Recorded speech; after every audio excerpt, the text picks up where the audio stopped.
Hi everyone, welcome to my channel. ఈరోజైతే వంకాయ పులుసు నేను ఏ విధంగా చేస్తానో మీకు చూపిస్తా అండి.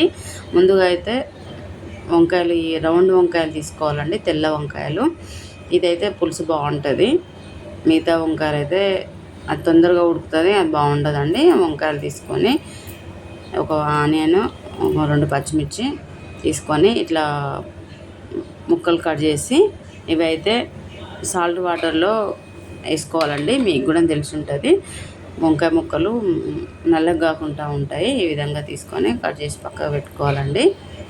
పక్కకు పెట్టేసుకొని పచ్చిమిర్చి, ఉల్లిగడ్డ, మెంతికూర, పుదీనా ఇవి కూడా కట్ చేసి పక్కకు పెట్టుకోవాలి. కొంచెం చింతపండు, ఈ చింతపండు మాత్రం పులుపు ఏ విధంగా ఉందో చూసి వేసుకోవాలండి.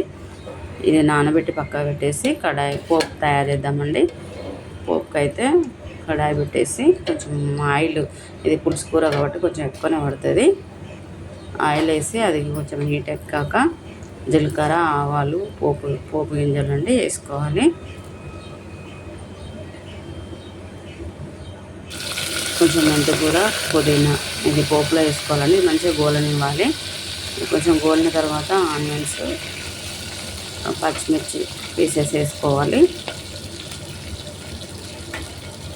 కరివేపాకు అండి, మెయిన్ కరివేపాకు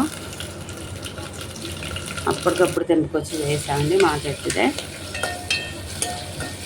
ఇది అన్నీ వేసి గోలిన తర్వాత కొంచెం అల్లము, పచ్చిధనియాల పొడి, పసుపు, కొబ్బరి, సాల్ట్, రుచి తగ్గ కారము, సాల్ట్ 2 వేసుకోవాలండి. అవన్నీ వేసుకొని మంచిగా గోలనివ్వాలండి. ఆనియన్స్ మాత్రం గోలిన తర్వాత వంకాయ ముక్కలు వేసుకోవాలి. ఇందులో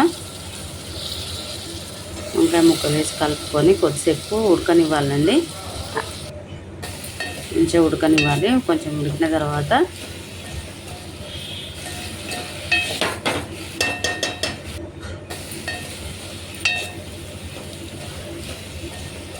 ఇందాక చింతపండు నానబెట్టినాం కదండి, అదైతే చింతపండు రసం తీసుకొని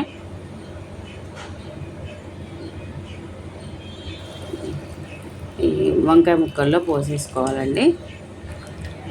ఇది పలుచగా కావాలంటే పలుచగా, చిక్కగా కావాలంటే చిక్కగానే బాగుంటుందండి వంకాయ పులుసు అయితే. ఇది మసలేటప్పుడు కొంచెం మెంతిపిండి వేసుకోవాలండి. ఆ తర్వాత లాస్ట్లో కొంచెం కొత్తిమీర, వేంపింది ధనియాల పొడి వేసుకోవాలండి. సింపుల్గా చేసుకోవచ్చు అండి, చాలా టేస్టీగా ఉంటుంది. ఒక్కసారి ఇలా ట్రై చేసి చూడండి, మీకే నచ్చుతుంది.